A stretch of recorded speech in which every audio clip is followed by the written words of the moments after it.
Well, tonight, we're going to take a look at an intervention program here in Alaska that's helping the mentally ill make that difficult transition from prison life back into society. As Channel 2 investigative reporter Jill Burke tells us, the program is seeing good results, helping those individuals live better lives. Jill.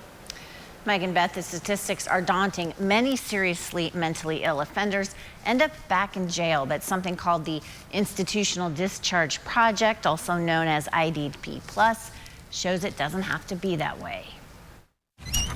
Edward Herring holds in his hands the keys to a new life. This is it. Yeah, it's a nice little one bedroom. It's modest, but it's all his. It's been a long road to get here. I mean, it just seemed like nothing was going right. And I thought the world was collapsing on me, and I wanted to go back to jail. Imagine jail seeming better than life on the outside. Released to transitional housing in 2017, Herring served time for assault. Back then, he used to drink. In prison, he got a little insight about that. I found out I was more or less self-medicating, through the alcohol. Diagnosed while in prison with severe mental health conditions was a first step to turning things around. I'm like bipolar, I suffer from anxiety, and I take medication for depression and, mood stabilizers, to kind of keep me even. Turns out there are a lot of individuals facing the same challenges. We do about 30,000 bookings annually.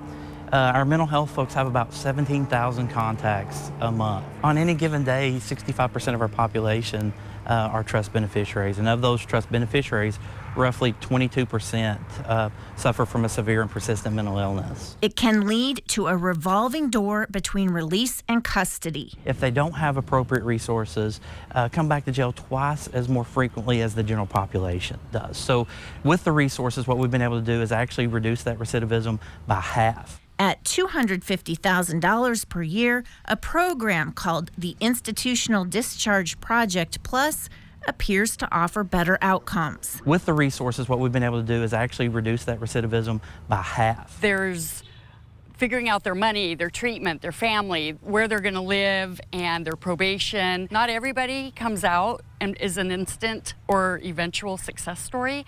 Many of our people go back in and come back out, and so on and so forth, depending on their situation and what else is going on with them. The program set Herring up with a safe place to stay, a couch to sit on, TV to watch, a bed to sleep on, and 'Cause I cook a lot. helped stock the kitchen. I like corned beef and cabbage. That's probably about my favorite. But his success relied on more than things.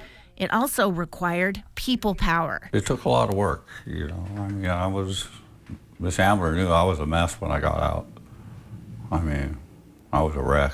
Miss Adler is Connie Adler, one of two mental health clinicians that works with severe and persistent mentally ill felony offenders. I have about 40 clients, and Mr. Herring was assigned to me at the time of his release. And I also found him very, very anxious about what life outside of custody was going to be like. So he'd call and they'd talk. These days, he's settling in, has more community support, and is even lending a hand to others. It's excellent for my other clients to know that they have a peer that they trust who gives them some good advice when they need it or want it, and is a person of contact for them, because isolation and loneliness and no belonging are the enemy. For some, Herring will shovel snow. Others, he invites out for a walk or to dinner. I'm gonna bake some chicken with rice. And he's learned how to head off small problems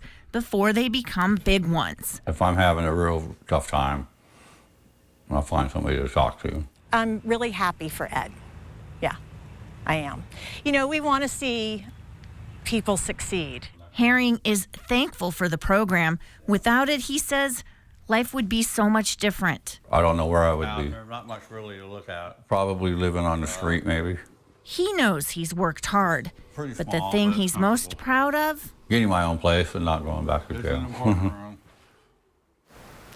like so many mental health programs, this one could do more if it had more staff and more money. But Rutherford told us his staff is dedicated and that they're doing good work with the individuals that they are able to assist.